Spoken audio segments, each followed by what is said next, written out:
元素1分解説第24回はマンガンです。マンガンは原子番号25番の元素で、常温常圧では2白色で固体の金属です。マンガンは単体ではほとんど使えておらず、マンガンと鉄の合金であるフェロマンガンとして整列に使われています。マンガンの主な用途は、二酸化マンガンとしてマンガン乾電池やアルカリ乾電池の冷却に使われることです。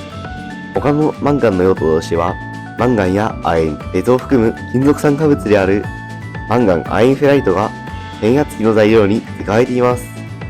また、過マンガン酸カリウムは強力な酸化剤として実験や工業分野で広く使われています。ご視聴ありがとうございました。チャンネル登録、高評価よろしくお願いします。